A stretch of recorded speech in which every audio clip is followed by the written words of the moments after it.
Salam Rahayu, kembali dengan saya Jeng Risti. Semoga Anda selalu diberi kesehatan dan perlindungan, serta dilancarkan rezekinya. Ingatlah bahwa kesehatan adalah rezeki dan modal terbesar kita sebagai manusia, serta perlindungan Tuhan adalah sebaik-baiknya pelindung. Pada video kali ini, saya akan menjawab lagi pertanyaan yang datang melalui channel YouTube. Pertanyaannya yaitu, apa saja ciri-ciri orang yang diguna-guna?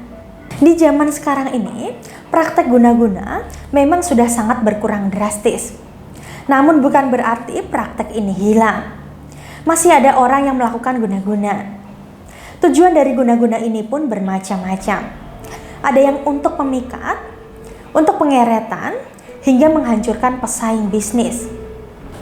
Benar sekali, tujuan guna-guna cenderung negatif prakteknya. Sehingga kita juga harus waspada jika timbul guna-guna yang ada pada diri kita atau orang lain di dekat kita.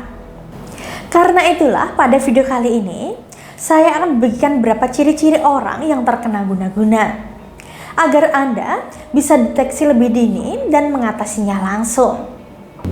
Jika pengaruh guna-guna sudah cukup lama menyerang, maka akan lebih sulit disembuhkan. Dan kasihan juga orang yang terkena guna-guna ini. Maka dari itu, sebelum semuanya menjadi lebih buruk lagi, ketahuilah beberapa ciri-ciri orang yang diguna-guna. Sehingga Anda bisa menjaga orang terdekat dan diri Anda sendiri dari serangan guna-guna. Berikut ini beberapa ciri-ciri orang yang diguna-guna oleh orang lain. Sebelum kita lanjutkan, silakan klik tombol like, share, dan subscribe channel Jeng Risti. Serta tekan tombol loncengnya agar Anda tahu jika saya update video baru. Yang pertama adalah sering mimpi buruk. Yang pertama adalah sering mimpi buruk. Mimpi buruk yang terus-menerus menjadi tanda pertama mulai terkena guna-guna. Pengaruh buruk yang terjadi pada diri Anda akan termanifestasi dalam sebuah mimpi yang buruk. Dan biasanya mimpi ini terjadi terus-menerus. Bisa setiap malam atau setiap 2 malam sekali. Apabila mimpi buruk yang dilalui sudah cukup parah, korban akan terasa sangat kecapean saat bangun. Badannya pegal, hatinya berdegup kencang, muncul perasaan takut yang luar biasa. Kondisi tertidur ini juga bisa menjadi pintu masuk energi negatif ke dalam tubuh Anda.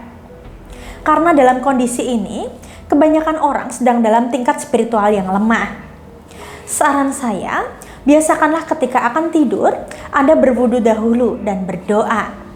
Insya Allah, tidur Anda akan selalu dalam perlindungannya. Kemudian yang kedua adalah meredupnya energi kehidupan. Ya, seseorang yang sudah terkena pengaruh guna-guna akan meredup energi kehidupannya. Gairah hidupnya sudah tidak ada. Korban akan terasa sangat malas, berat untuk bergerak, terlihat lesu dan tidak produktif. Hal ini menjadi tanda bahwa energi negatif sudah mulai menguasai diri Anda, menghilangkan energi positif dalam tubuh, dan mempengaruhi diri untuk menjadi tidak berdaya, sehingga tubuh juga akan semakin lemah. Ciri yang ketiga, menjadi mudah marah, emosi tidak stabil. Nah, energi negatif yang sudah merasuk akan mempengaruhi pikiran seseorang yang terkena guna-guna. Sehingga efeknya, orang yang terkena guna-guna menjadi mudah marah, mudah menangis, dan mudah murung. Dalam kondisi ini, korban akan sulit dinasehati. Dia akan semakin menjauh dari Tuhan, di mana seharusnya kita harus selalu dekat dengan Tuhan, agar diberi perlindungan dan keselamatan. Ciri selanjutnya, badan mulai terasa sakit, terutama di waktu-waktu tertentu. Seseorang yang memiliki sakit pada bagian tertentu, misalnya bahu, punggung, kepala pusing, perut sakit, dada sesak atau lainnya, dan terjadi pada waktu-waktu tertentu, kemungkinan besar dia terkena guna-guna seseorang. Waktu terjadinya rasa sakit ini biasanya saat maghrib, malam atau tengah malam, atau bahkan di beberapa kasus, sakitnya mulai terasa ketika maghrib hingga subuh. Tentu hal ini sangat buruk untuk kondisi fisik seseorang. Apabila terjadi secara terus-menerus, maka kondisi fisiknya akan semakin buruk. Nah, jadi itulah beberapa ciri-ciri orang yang diguna-guna.